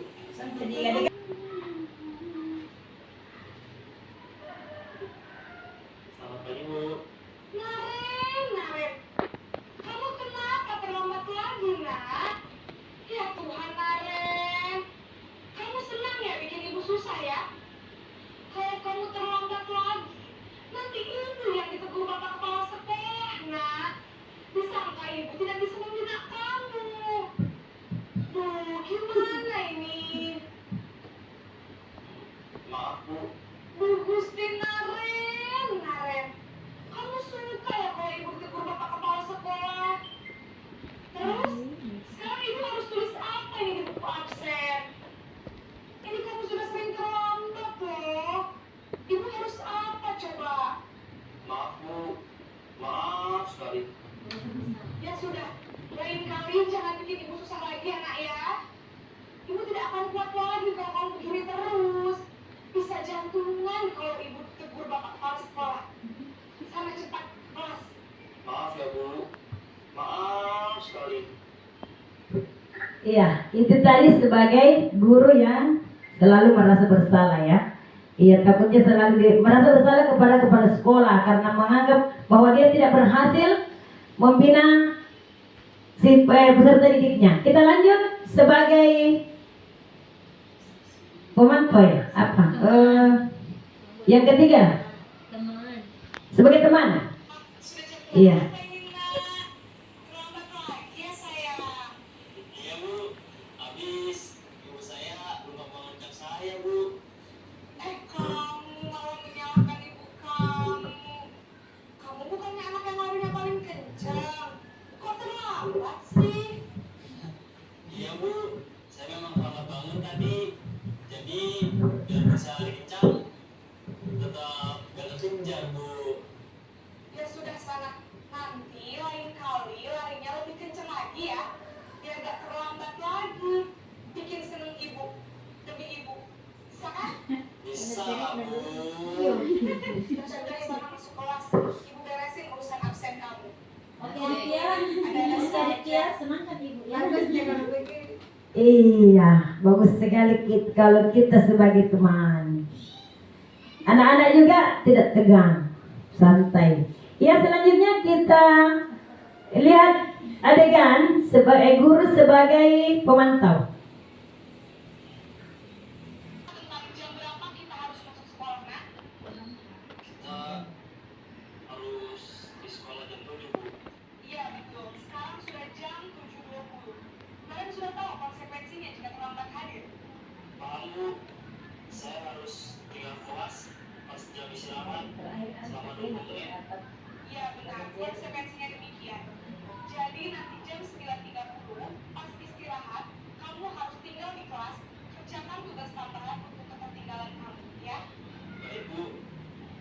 Iya, kira-kira ada teman anak-anak kita yang mau tinggal seperti itu? Disuruh tinggal mengganti. Ya, ini sebagai manajer. Kalau tadi sebagai pemantau. Iya. Selamat pagi, Naren. Maaf, Bu. Saya terlambat. Iya, sekolah masuknya jam 7, sekarang sudah jam 7.20. Jadi sekarang bagaimana ini, Naren? Maaf, Bu. Saya lupa setel alarm saya semalam. Baiklah, menurut kamu, keyakinan sekolah yang mana yang perlu kamu tingkatkan? Menghargai diri sendiri dan orang lain mungkin ya, Bu. Setuju. Jadi, apakah Naren meyakini prinsip saling menghormati tersebut? Iya, Bu. Saya meyakininya. Apakah Naren bersedia memperbaiki masalah keterlambatan ini? Bersedia, Bu. Bagaimana kamu akan perbaiki masalah keterlambatan ini? Saya akan coba untuk tidak lupa menyetel alarm saya, Bu. Baik, kalau Naren lupa menyetel alarm di rumah, ada orang yang kira-kira bisa bantu mengingatkan tidak? Ada, Bu. Kakak saya, Kak Emma. Ada lagi selain Kak Emma?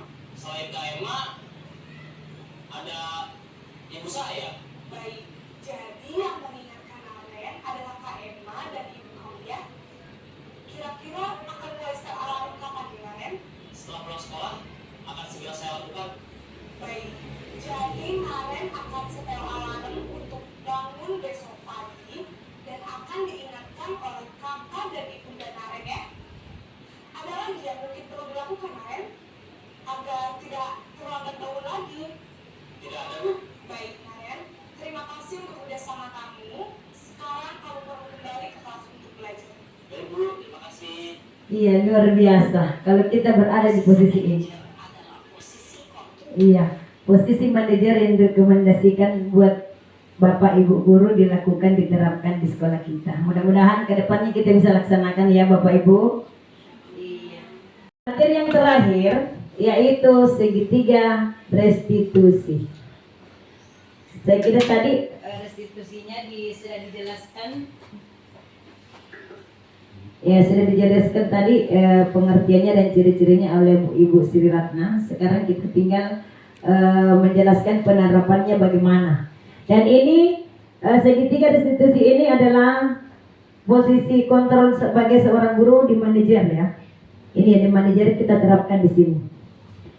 Yaitu yang pertama kita lakukan adalah menstabilkan identitas, kemudian memvalidasi kebutuhan, kemudian menanyakan keyakinan. Jadi apabila kita menghadapi suatu masalah atau menghadapi anak-anak yang bermasalah, maka kita mengambil suatu tindakan atau menyelesaikan masalah tersebut dengan di sini ada 3 terkait dengan keyakinan kelas, terkait dengan posisi kontrol sebagai seorang manajer, dan apalagi yang ketiga itu sebagai kebutuhan manusia, kebutuhan dasar. Jadi ini sudah tercover semua di dalam sini, di materi ini.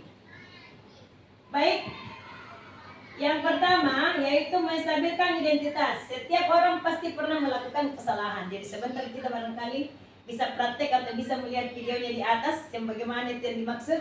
Kemudian kamu bukan satu-satunya yang pernah melakukan ini. Artinya apabila kita menghadapi anak-anak yang bermasalah, contohnya ada siswa yang tidak melakukan piket, kita panggil, kemudian kita tanya sebagai seorang manajer, sebagai guru yang berposisi sebagai manajer.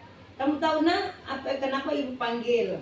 Ya, kemudian kita tanyakan apa kira-kira, jadi menstabilkan dulu identitasnya, apa alasannya, kenapa saya panggil kamu, kemudian apa yang kamu lakukan terhadap teman kamu itu. Selanjutnya kita lanjut dengan memvalidasi kebutuhan. Nah, di sini pada saat kita memvalidasi kebutuhan, kamu tentu punya alasan. Jadi kita tanya, kenapa nak kamu melakukan ini? Jadi jangan langsung dimarah-marah, jangan diartik. Kenapa nak kamu melakukan ini? Pasti kamu punya alasan. Itu kalimat-kalimat yang muncul pada saat kita memvalidasi kebutuhan siswa. Kemudian, adakah yang lebih efektif untuk mendapatkan apa yang kamu butuhkan? Ya, itu kalimat-kalimat yang akan muncul. Nah, setelah itu kita memberikan keyakinan, menanyakan keyakinan kepada anak-anak itu dengan kalimat-kalimat nilai apa yang kita sepakati. Artinya kesepakatan kelas yang mana yang kamu langgar, ya. Jadi kira-kira kesepakatan kelas yang kamu langgar ini berada di mana? Kemudian apa nilai yang terkandung di dalam aturan-aturan yang kamu tidak patuhi itu? Jadi misalnya saya tidak menghargai disiplin. Kemudian yang terakhir, kamu ingin menjadi orang yang seperti apa? Jadi kita tanyakan seperti itu. Kemudian selanjutnya kita menanyakan yang terakhir kepada anak-anak, kira-kira apa yang kamu bisa lakukan untuk memperbaiki keadaan permasalahan yang kamu hadapi sekarang ini. Jadi kita meminta anak-anak apa kira-kira solusi yang bisa diambil untuk memperbaiki kesalahannya itu. Iya. Mungkin kita bisa lihat salah satu contohnya ya. Contoh mempraktikkan. Jadi ini ada yang saya jelaskan ini semua tadi di bawah, tapi kita langsung saja prakteknya daripada penjelasan panjang lebar, lebih bagus langsung.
Sekarang coba kita lihat lagi tindakan kamu yang menetapkan KPK di kelas. Tindakan kamu itu kira-kira sesuai dengan keyakinan kelas atau prinsip kamu tidak? Enggak lah Pak, sampai Pak jadi pengarang. Jadi keyakinan atau prinsip mana yang kurang sesuai dengan keinginan kamu? Ya, saya sebenarnya sangat menghargai orang lain. Mungkin saat itu saya menjadi emosi, jadi tidak menunjukkan sikap itu. Kamu meyakini tidak? Menghargai orang lain itu penting buat kamu? Yakin lah Pak. Iya, setuju. Kita harus saling menghargai. Namun, ada juga keyakinan yang kita sepakati yang perlu kita jalankan apabila kita sedang marah, bukan? Ya, saya bisa lebih proaktif, melibatkan diri sendiri. Saya bisa jadi lebih sabar, lebih juga kira-kira kamu bersedia memperbaiki masalah ini tidak? Sedia Pak. Kalau kamu memperbaiki masalah ini, kamu akan menjadi orang seperti apa? Saya akan menjadi orang yang bertanggung jawab kali ya Pak, dan senantiasa proaktif. Iya, menurut kamu bagaimana rasanya menjadi orang seperti itu? Ya nyaman lah, bangga bisa bersabar dan nyaman. Baiklah kalau begitu, yuk kita pikirkan bagaimana memperbaiki masalah ini. Iya. Bagaimana Bapak Ibu sudah lihat penerapan segitiga restitusi? Sudah. Sebagai posisi kontrolnya seorang guru sebagai manajer. Jadi ada disebut di sini bisa ini barangkali kita terapkan di sekolah kita ini kalau menghadapi anak-anak yang bermasalah, mudah-mudahan bisa ya. Mudah-mudahan kita bisa melakukannya. Iya. Jadi yang awalnya anak-anak emosi tapi karena kita tidak emosi sebagai seorang guru, akhirnya anak-anak juga turun emosinya sampai dia menyadari dirinya bahwa dia bersalah dan mengakui kesalahannya dan ingin memperbaikinya. Iya. Jadi tapi sebenarnya sebagai seorang guru yang menggerta dari awal pasti dia melawan terus sampai akhir. Iya. Saya kira itu Bapak Ibu, terima kasih. Sebagai akhir dari pertemuan kita ini perlu barangkali ada refleksi. Saya mau sedikit refleksi buat teman-teman. Apakah ada yang dipahami dari ini tidak berfungsi lah ya? Apakah apa saja yang bisa diambil pelajaran dari materi-materi yang dipaparkan di atas? Ya, siapa yang bisa memberikan sebagai refleksi? Iya, Ibu Hasna, silakan Bu Hasna. Ya Bu, terima kasih banyak atas kesempatan yang diberikan. Jadi refleksi yang bisa saya sampaikan pada kesempatan ini, saya sangat berterima kasih atas pemaparan materi dari Ibu karena telah memberikan saya banyak pelajaran, di mana yang saya dapatkan di sini bahwa seorang guru itu harusnya bisa menjadi seorang guru yang mengetahui bagaimana menjadi seorang manajer. Ya, jadi selain itu karena selama ini yang saya lakukan di kelas itu, jujur saya sebenarnya menjadi seorang guru penghukum, sering memberikan hukuman yang mana hal itu tidak saya sadari bahwa ternyata dari hukuman yang saya berikan itu ternyata berdampak jangka panjang kepada anak-anak saya di kelas. Ya, dan setelah saya mendengarkan pemaparan materi tadi, alhamdulillah saya menjadi sangat tercerahkan bahwa seorang guru itu sepatutnya bisa menjadi guru yang manajer gitu. Sekian dari saya. Iya, terima kasih banyak Bu Hasna. Ya, kita kasih plus dulu buat Ibu. Ternyata ada yang tersangkut di benaknya apa yang kami sampaikan. Masih ada lagi Bapak Ibu, satu lagi yang bisa memberikan refleksi tentang apa yang kami paparkan, apa hal-hal baru yang bisa didapatkan dari materi ini, atau apa yang sempat ini yang saya selama ini belum saya ketahui, ini sekarang sudah ketahui. Iya, silakan Ibu Wiwi barangkali. Iya. Ya baik, terima kasih. Jadi adapun yang saya dapatkan pada materi Ibu, ya, mungkin saya belajar yang dari mungkin saya posisinya sebagai pemberi rasa bersalah, ya. mungkin kedepannya saya bisa memposisikan diri sebagai manajer sehingga tercipta motivasi internal dalam peserta didik. Luar biasa. Nah, sekarang yang terakhir sekali, Ibu Susi, kira-kira selama ini Ibu Susi berada di posisi mana? Berada di posisi mana Ibu Susi? Sebagai pemantau? Atas masukan yang diberikan. Kalau saya bergantung dengan suasana hati. Sekali. Di hari tertentu bisa jadi manajer, di suatu saat jadi penghukum, di satu saat lagi jadi teman atau pemantau dan sebagainya. Jadi tapi sekiranya untuk kedepannya ya harus selalu profesional, jangan dibawa apa yang ada di hati, kondisi mood tadi harus dikurangi. Setidaknya harus menjadi bagaimana menjadi seorang guru yang profesional, yaitu ya kalau pembawaan materi dari Ibu adalah menjadi manajer lagi untuk anak-anaknya di sekolah, supaya anak-anak bisa mungkin termotivasi lebih baik lagi dalam belajarnya. Terima kasih. Iya, terima kasih Susi. Jadi sebagai kesimpulan, sebenarnya kita selama ini sudah menerapkan yang 5 ini. Cuma kita tidak menyadari bahwa apa yang kita lakukan, kita kan sesuai dengan sikon ya. Iya, kalau kita situasi pada saat itu, pada saat anak-anak bermasalah, nah hati kita sedang senang ya, kita berada di posisi manajer barangkali. Tapi kalau kita sedang ada masalah, sedang galau, kemudian menghadapi anak-anak, ya kita masuk di sebagai penghukum. Jadi sebenarnya selama ini kita sudah mengalami semua ini, menerapkan semua ini, cuman baru kita tahu bahwa seharusnya kita menjadi seorang guru, memposisikan diri sebagai manajer. Ya, saya kira demikian pembelajaran yang pembelajaran yang kami berikan pada hari ini bersama Ibu Sri Ratna.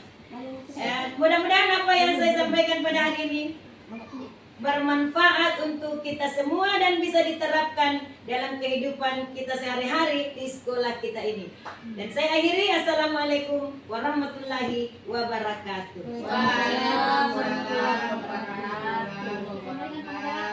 Iya, saya kembalikan ke moderator untuk menutup acaranya. Ya, alhamdulillah, terima kasih banyak atas pemaparan materi. Saya ucapkan terima kasih banyak kepada CGP Angkatan 10, Ibu Dahlia Lahaya, SAG MPD, dan Ibu Sri Ratnanensi, SPD GR, telah memaparkan materi hari ini dengan sangat luar biasa. Nah, sebelum saya tutup kegiatan diseminasi pada pagi hari ini, izinkan saya berpantun. Hari Rabu berada di Bontang. Jaga. Naik motor membawa pawak dan jalan kote. Terima kasih untuk guru-guru hebat.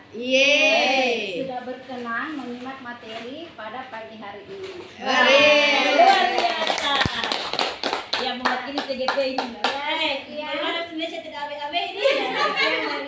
Tidak ada namanya.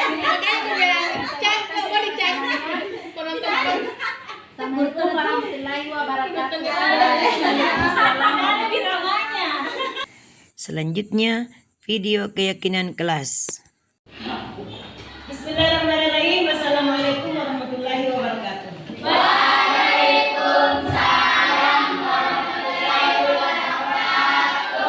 Bagaimana kabarnya hari ini? Baik, Bu. Ya, alhamdulillah kalau semuanya keadaannya sehat dan baik.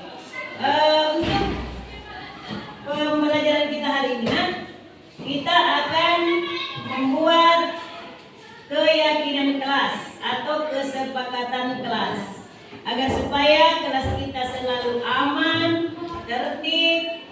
Maka kita harus membuat peraturan-peraturan yang harus kita patuhi ya. Supaya ada aturan yang diterapkan di kelas sehingga tidak ada lagi yang melanggar aturan, supaya kelas kita selalu aman dan tertib ya. Baiklah, sebelum kita membuat suatu keyakinan atau kesepakatan, maka kita terlebih dahulu membuat peraturan-peraturan yang perlu atau yang akan kita taati. Jadi kira-kira menurut kalian apa-apa peraturan itu atau apa saja peraturan-peraturan aturan itu yang perlu kita laksanakan dan kita terapkan di kelas ini agar supaya kelas kita ini selalu aman dan tertib. Sekarang saya persilahkan kepada anakku semua untuk membuat peraturan sebentar kita sepakati yang mana yang sesuai dengan keadaan kelas kita. Ya, sudah siap nak? Ya. Jadi silakan ditulis di sini nak ya. Kemudian ditempelkan di atas apa kemauan kalian. Ya, oke? Iya, baik.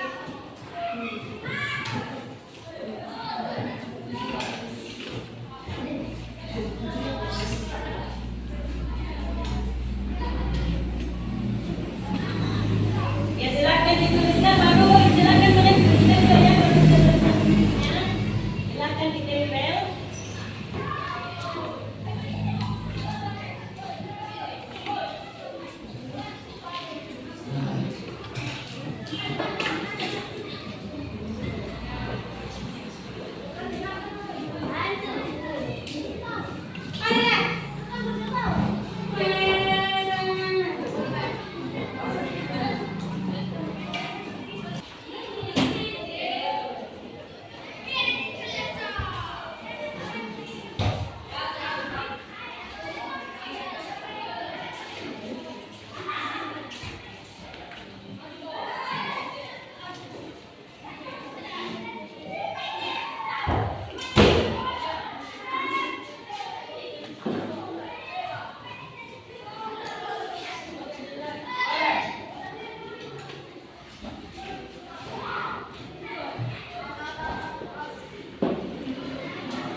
Ya, bagaimana nak? Sudah selesai menulisnya? Yang selesai silakan menempel di sini. Silakan. Mulai dari ya. Eka.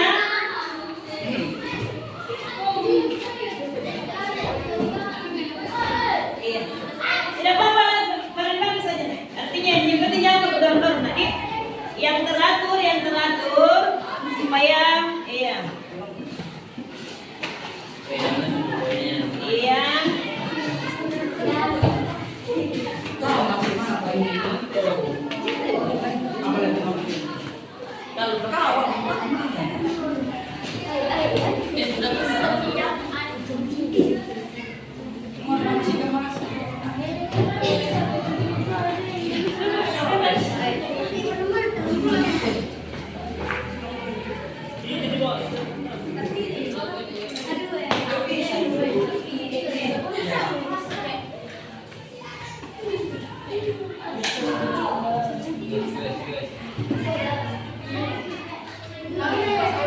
Ya, laki-lakinya.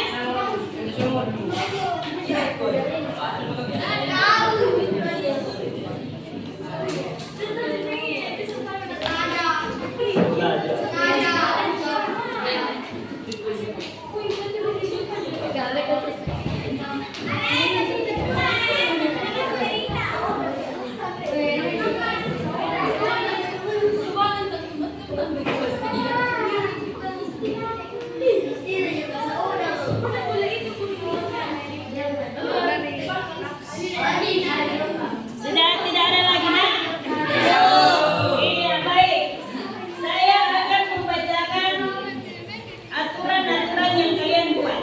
Berarti kalau kalian yang membuat aturan berarti sudah bisa atau sudah sepakat untuk mematuhi aturan-aturan itu karena kalian sendiri yang membuat aturannya. Baik, ibu akan membacakan mulai dari yang pertama. Tidak berbicara saat guru menjelaskan. Tidak keluar masuk. Tidak boleh buang sampah, ya. Nah, berarti ini sudah ada 3 aturan. Tidak membuang sampah di sembarangan. Tidak makan di kelas. Itu aturan yang akan disepakati. Tidak ribut saat guru sedang menjelaskan. Tidak makan dalam kelas, apalagi saat jam pelajaran mulai berlangsung. Tidak mengganggu teman saat jam pelajaran. Mengangkat tangan pada saat ingin bertanya kepada guru. Tidak boleh makan dalam kelas. Tidak boleh keluar masuk kelas. Tidak boleh berbicara saat guru menjelaskan. Jadi saya kira ada tadi ya. Tidak boleh keluar masuk saat mata pelajaran sudah dimulai. Tidak keluar masuk saat jam pelajaran. Tidak makan saat jam pelajaran. Kita tidak boleh ribut dalam kelas apabila pelajaran dimulai. Kita tidak boleh makan dalam kelas. Tidak boleh keluar masuk pada saat jam pelajaran. Tidak boleh makan pada saat jam pelajaran sedang saya kira sama di atas itu tidak double tulis. Mengerjakan tugas dengan tenang. Tidak keluar masuk saat jam pelajaran dimulai.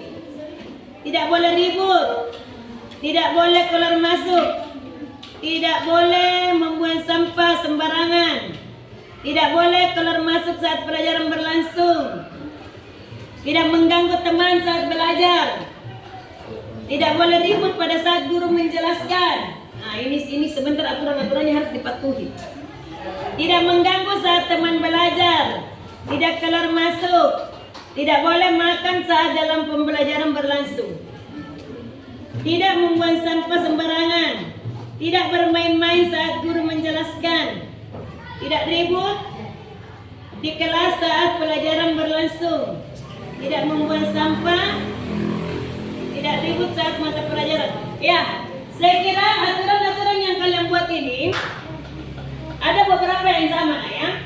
Ada beberapa yang sama. Berarti sebentar tinggal kita simpulkan dari sekian banyak aturan-aturan yang dibuat oleh kalian, maka kita akan membuat suatu keyakinan kelas yang harus kita patuhi.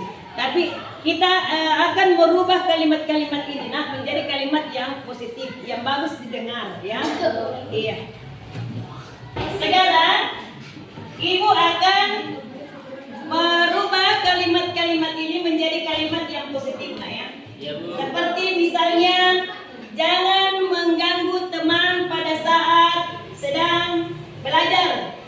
Yaitu kesepakatan kita menghormati teman pada saat pembelajaran sedang berlangsung. Iya, jadi kita tidak boleh mengganggu teman. Jadi itu kata jangan itu diganti dengan kalimat yang positif supaya bagus kita dengar. Kemudian ada lagi di sini jangan main-main pada saat guru sedang menjelaskan. Berarti menghormati guru pada saat pelajaran berlangsung. Ada lagi tadi jangan membuang sampah di sembarang tempat ya. Jangan membuang sampah di sembarangan tempat. Maka kita merubah jadi buanglah sampah pada tempatnya. Iya. Jangan terlambat masuk di kelas pada saat bel sudah berbunyi. Maka kalimat yang benar, masuklah tepat pada waktunya. Iya. Ya. Baik anak-anakku sekalian, sekarang kita akan tuliskan di atas di sini kesimpulan daripada kesepakatan kelas kita yang kita ambil dari aturan-aturan itu. Ya? Iya.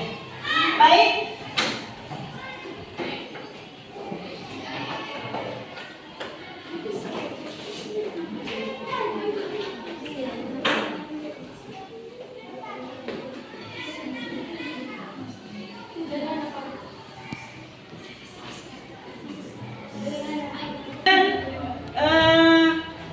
Menuliskan kesepakatan kelas kita yang kita ambil dari aturan-aturan kelas yang kalian buat. Kemudian ya tadi Ibu sudah merubahnya dengan kalimat yang bagus, kalimat positif. Apakah kalian masih ingat tadi apa Ibu jelaskan? Ya, Bu. Iya. Oke, kita mulai dari nomor 1. Apa tadi? Menghormati sesama. Bagaimana kalau misalnya jangan ribut? Jangan ribut pada saat apa? Jangan bermain-main pada saat guru menjelaskan, berarti menghormati guru.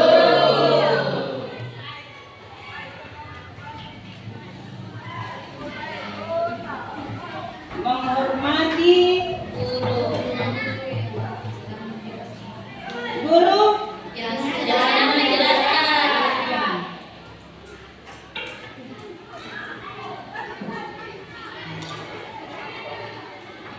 pada saat menjelaskan.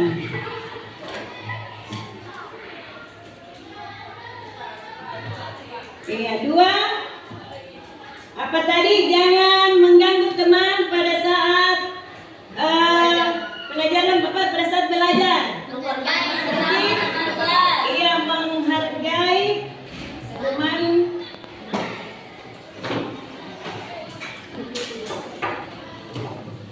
Menghargai teman. Iya, teman di kelas.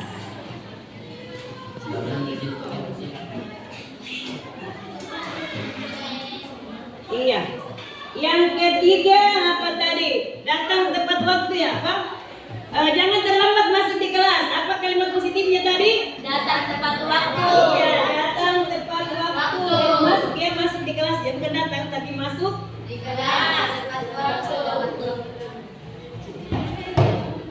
Masuk di kelas tepat waktu.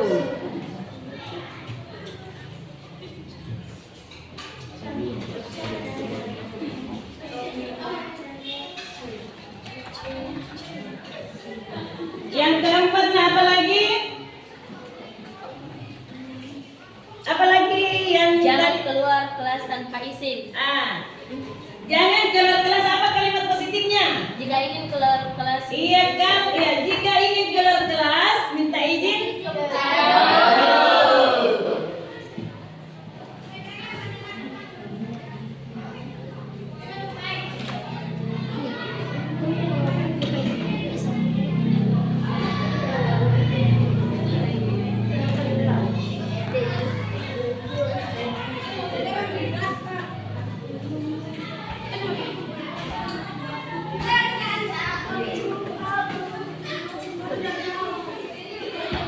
Yang kelima,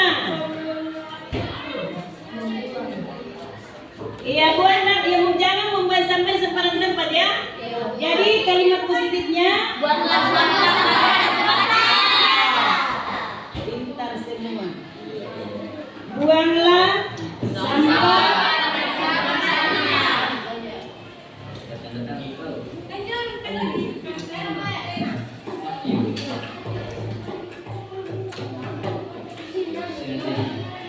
Oke. Yang keenam. Apa lagi? Tidak boleh malas membersihkan kelas.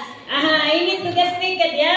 Tidak boleh malas membersihkan kelas. Nah, apa kira-kira kalimat positifnya? Melaksanakan tugas bisa Iya, sesuai aturan. melaksanakan tugas piket.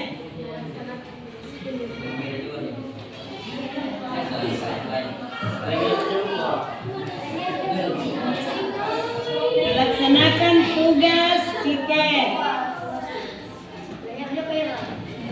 Oke. 7, masih ada? Jangan berkelahi di lingkungan sekolah. Jangan berkelahi di lingkungan sekolah. Yang seharusnya kalimat yang bagus. Dilarang berkelahi. Iya, dilarang berkelahi. Dilarang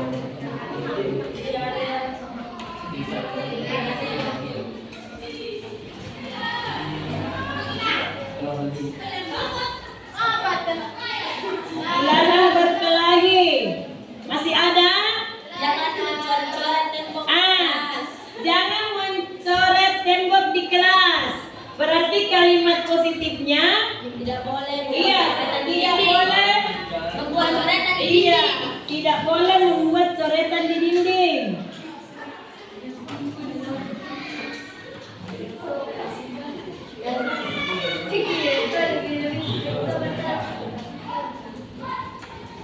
Membuat coretan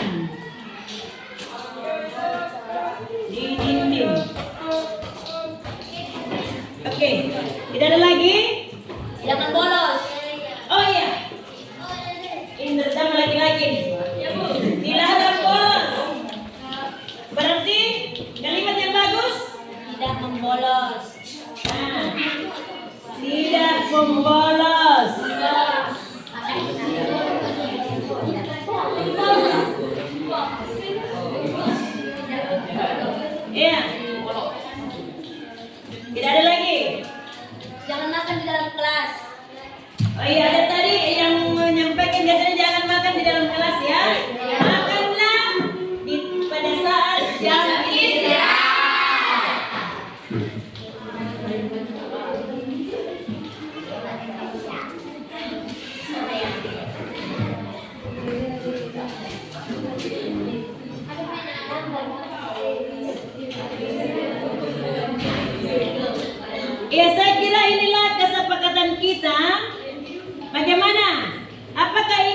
menyetujui atau bagaimana? Setuju.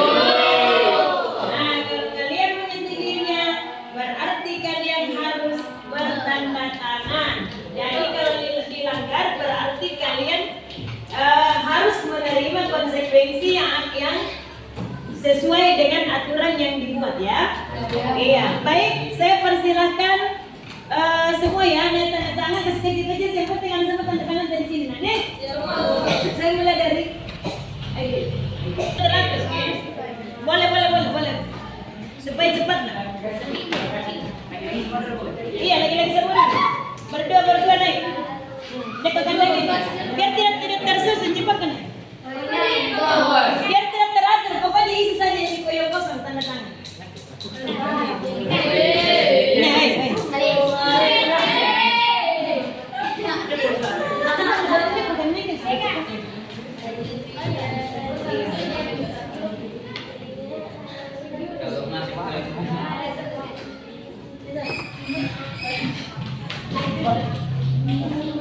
Cepat mas sedikit.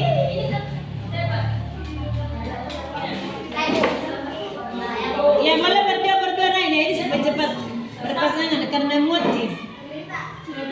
Sini teman. Ya kasih teman. Ini.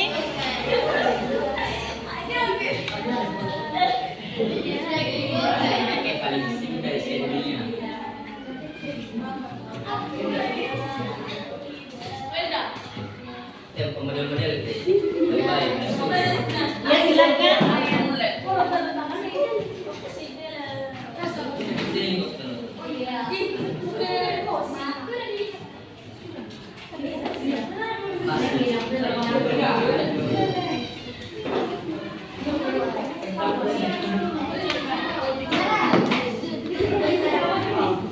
Iya, berdua nak ya.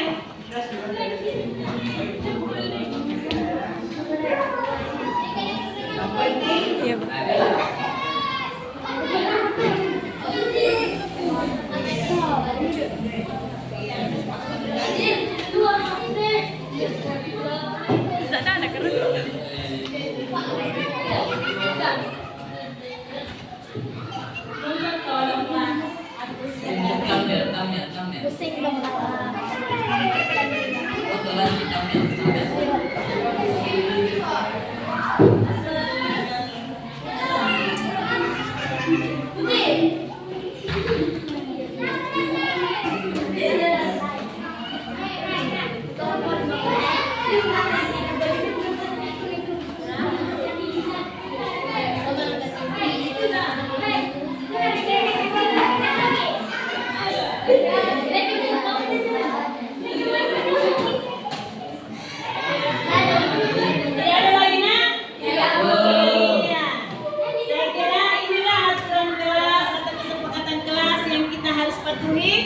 Dan kalian sudah tanda tangan, berarti kalian sudah siap melaksanakannya, menerapkan mulai besok ya. Ya, karena hari ini kita sudah mau pulang, berarti mulai besok pagi ini sudah berlangsung ya, sudah artinya mulai besok berlaku.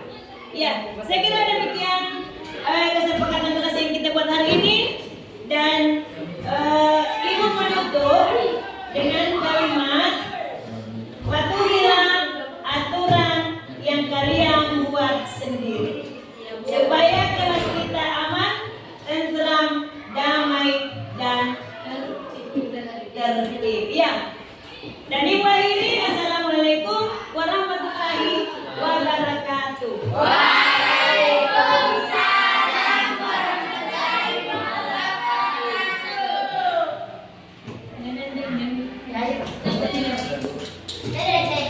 Oke, terima kasih.